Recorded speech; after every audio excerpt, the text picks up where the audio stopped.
watching CBS 2 News this morning in high definition. One dying is a difficult time for anyone, but it's especially difficult for children who often don't have the words or emotional maturity to deal with their grief. Kids need a way to cope with that after the death of someone close. Dr. Max Gomez here now to show us how art could really help. Good morning, Doc. That's right. Good morning, Maurice. Good morning, Mary. It is, in fact, art. Now, whether it's drawing, painting, sculpture, or any other medium, it's always been a powerful way to express emotion without words. Turns out art does that and much more. It can also help the healing process. The work can be colorful, or it can be plain. Others are silent. But they're all symbols of loss and pain that children often have trouble expressing, at least out loud. But art gives voice to their grief. This boy lost his father. He writes, "I remember every Saturday he used to get donuts from Dunkin' Donuts. It is hard because on Father's Day people talk about their fathers. Some days I like to think about my dad." This girl lost her grandfather. She simply asks, why? How?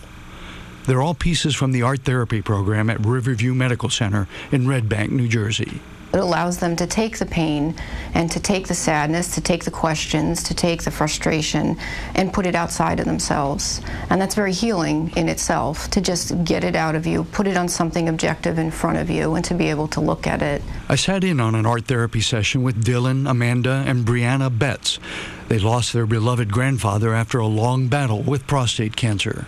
It helped me express my feelings, like some things like I wouldn't want to talk about, so through art it helped me a lot. Even adults have trouble dealing with the many emotions around death, grief, anger, guilt.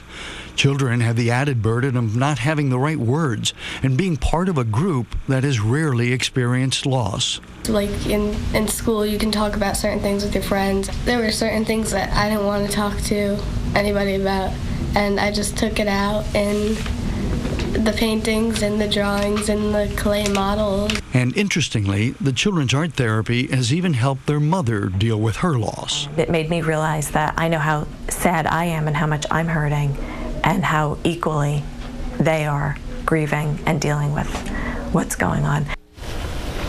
The other thing I learned from this program is that you don't have to be a good artist to be able to express your feelings through art. It's about just letting it come out in any way you can.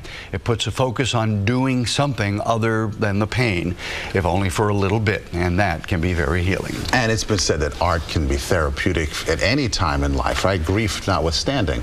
Well, true. Some studies have actually shown that just the process of making art lowers your blood pressure. So, you know, but this is really about emotion, not so much physiology. And I'll give you a little example here. I've got a picture here that I kept on my phone, and this is little Brett. Let's see. No, this is Dylan Brett. Sorry, this is Dylan Brett.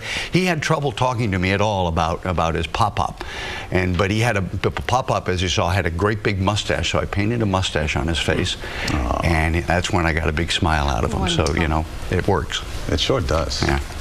Thank you. You bet. You get to draw a picture here and there. Yeah, that's great. Thing. And you know, music too can be so cathartic and helpful too. Yeah. So.